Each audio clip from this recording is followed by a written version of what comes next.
Hey guys, so this quick recording we're going to look at the Nixon Resigns article that was written by Carol Kilpatrick in 1974. It was published in the Washington Post. This is where she describes the days and hours leading up to his resignation. She also gives a summary of his speech. Remember, resign means to give up the office. So he voluntarily gave up the presidency because of all of the things that had happened. So this is the first page here, and at the very first line, you notice she says right away, she gets right to the point. Richard Nixon announced last night that he will resign as the 37th President of the United States at noon today. Vice President Gerald Ford will take the oath as the new president at noon to complete the remaining 2.5 years of the term. She put President Nixon bowed to pressures from the Republican leaders of his party to become the first president in American history to resign. And this is after the Watergate scandal that we just read about. All that blew up. There was all kinds of other things that came out after that. Even after he'd been reelected, it really was a bad deal for him. Then she notice how she uses some quotes. She uses quotes from the speech. She includes Mr. Nixon said he decided he must resign when he concluded that he no longer had a strong enough political base in Congress, notice the quotes, to make it possible for him to complete his term of office. Declaring that he'd never been a quitter, that's a very famous line, Mr. Nixon said that to leave office before the end of his term is abhorrent to every instinct in my body. Abhorrent means loathing and disgusting. So using that quote definitely shows us that he wasn't happy about it, right? Then he goes on to say, but as president, I must put the interests of America first. So he's kind of using some emotional appeals, right? Kilpatrick also uses a lot of legal terms in her article. They help us to understand why Nixon decided to resign. Words like high crimes and misdemeanors, impeachment, he was facing possible impeachment, the cover-up of Watergate crimes that led to government agencies like the FBI and the CIA and the IRS to do investigations. Then she includes some more quotes about these different things. She talks about his tone. She put Mr. Nixon's brief speech was delivered in firm tones, and he appeared to be in complete and control of his emotions. The absence of rancor, which means anger, contrasted sharply with the farewell that he delivered when he was defeated when he was running for governor, like probably 10 years previous that time. So she talks about how he was very in control of his emotions, which you probably noticed in his speech.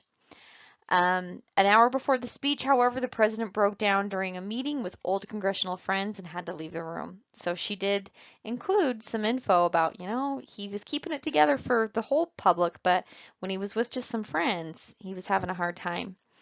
We're going to go on and to the next thing.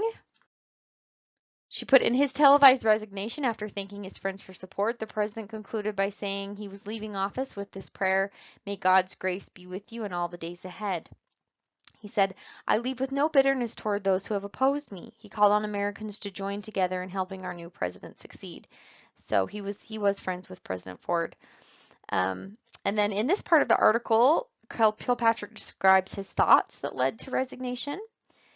President Nixon said his family unanimously urged him to stay in office and fight the charges against him, but he came to realize that he would not have the support needed to carry out the duties of his office in difficult times because other things were starting to come out, and I think he realized, probably can't fight this, right? In the article, it's also included statements from the speech. The underlined words tell about Nixon's thoughts. He talks about when he was first brought into the presidency that he made a sacred commitment to consecrate my office and wisdom to the cause of peace among nations. That was a pledge that the president did always make. He wanted world peace, and he said that in his speech. He put, this more than anything is what I hope will be my legacy to you, our country, as I leave the presidency.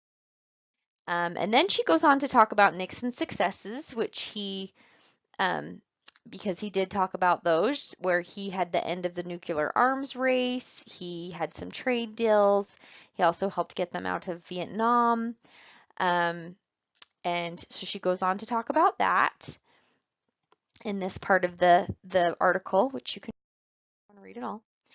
And then she also touches on his inaugural address, which the president gives when they're newly elected. This was the first speech that he gave, and this is when the president explains what they want to do in their office. So she includes a quote from that. The theme that was repeated in his first inaugural address and became the basis for the foreign policy of his administration was he really wanted to work for world peace during his presidency and bring all of the nations together. And that was something that he did achieve, partly. So let's see the next thing. So then she kind of gets towards the end of her article, and she does talk about right before he does have his resignation, the press secretary, she brought in some of the emotions of the different people were feeling. And she says the press secretary Ziegler, this is a picture of him, was struggling to control his emotions as he read the following statement. I am aware of the intense interest of the American people and of you in this room concerning developments today and over the last few days. This has, of course, been a difficult time. The President of the United States will meet various members of the bipartisan leadership of Congress here at the White House this evening, and he will address you. I said the room was packed with reporters, and Ziegler, this guy right here, he was having a hard time talking. His voice shook, but it did not break, and as soon as he was done, he turned on his heel and left the room without a glance back. So there were tears in the eyes of some of the secretaries in the press room, and there were some people that were bitter about what happened and people that were happy. So she's trying to touch on ideas there. She goes on to talk about some of the different aides and their different opinions, and then she ends it here. One official who has known Mr. Nixon well for many years and remains a White House aide commented, he is obviously a bad judge of character, but a lot was accomplished. So much more could have been accomplished, but for these fun and games, it was such a stupid thing to happen. So people who were like, oh, he could have done some good if he wouldn't have got mixed up in this. So basically they're saying he knew about some of these things were happening. He wasn't the ultimate mastermind of these different things, but he did cover it up. He did lie about it, right? So it's too bad. They put the march of events that brought about the president's downfall turned its last corner Monday when Mr. Nixon released the partial transcripts of 3 taped conversations he held.